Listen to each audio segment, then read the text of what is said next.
बनाने में 2.5 घंटे दरकार होते हैं। कितने घंटे? 2.5 घंटे दरकार होते हैं।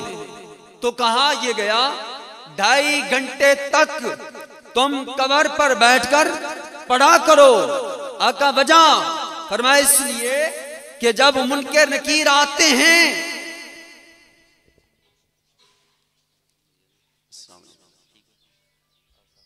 जब मुनकर नकीर आते हैं तो होता यह है कि वो कब्र के अंदर उतारे जाने वाला मर्द हो या औरत, वो घबराता है।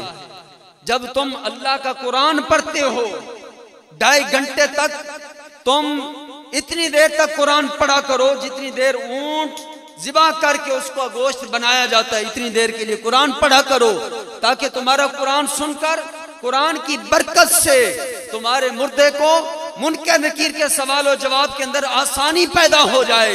लिहाजा कुरान पढ़ना कब्र पर बैठकर मेरे नबी के दर्स से साबित है। कब्र पर कुरान पढ़ने से कब्र वाले की कब्र के अंदर रहमतों का नज़ूल होता है। एक बात। दूसरी बात, दोस्ताने गिरामी, मेरे और आपके लजपाल नबी सल्लल्लाहु अलैहि वसल्लम आप एक कब्रगुस्तान से गुजर रहे थे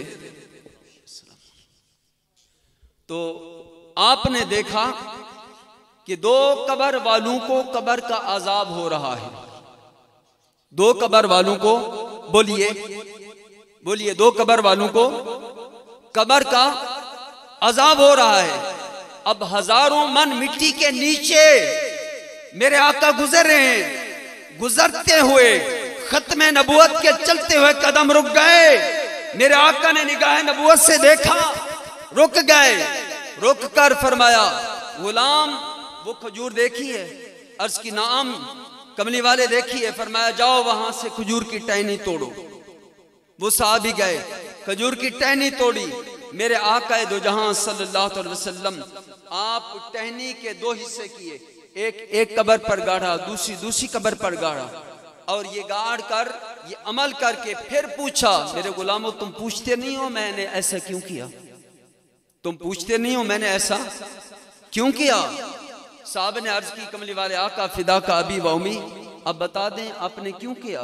फरमाया इन 2 कब्र वालों को अजाब हो रहा था।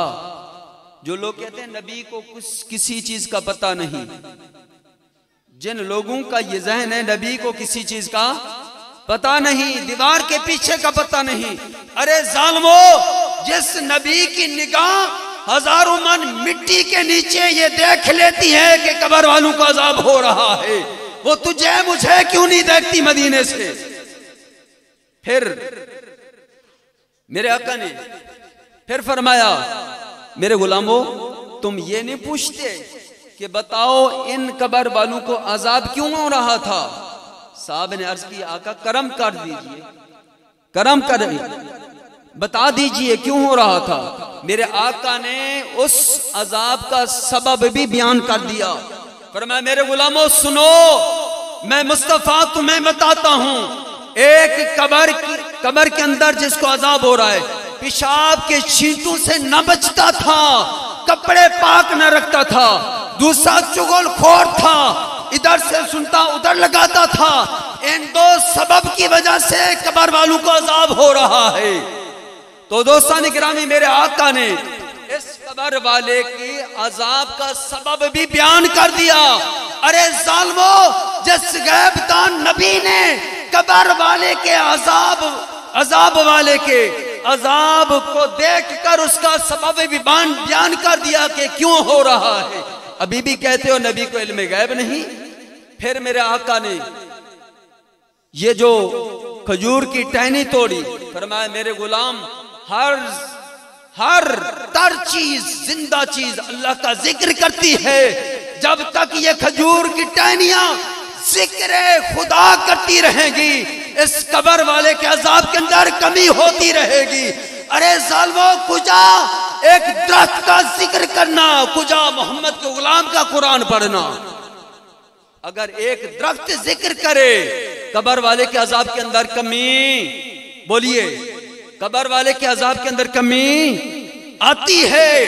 अगर बेटा या बेटी कब्र पर बैठ कर कुरान पढ़े तो फिर माँ की कब्र या बाप की कब्र जन्नत के बाग में से बाग क्यों नहीं बनती? दोस्ताने गिरामी, ये इतराफ करना पड़ेगा।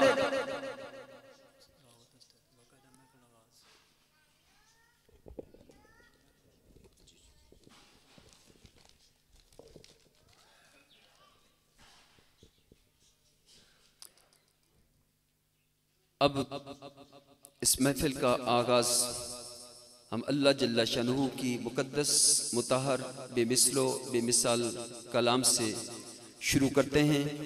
तिलावत कलाम पाक के लिए मैं मुल्तमिस हूँ हाफिज़ मोहम्मद इमरान साहब से, वो अल्लाह जल्ला शनहू की मुकद्दस पाक कलाम की तिलावत फरमाकर हमारे दिलों को महसूस फरमाएँ। हाफिज़ मोहम्मद इमरान साहब।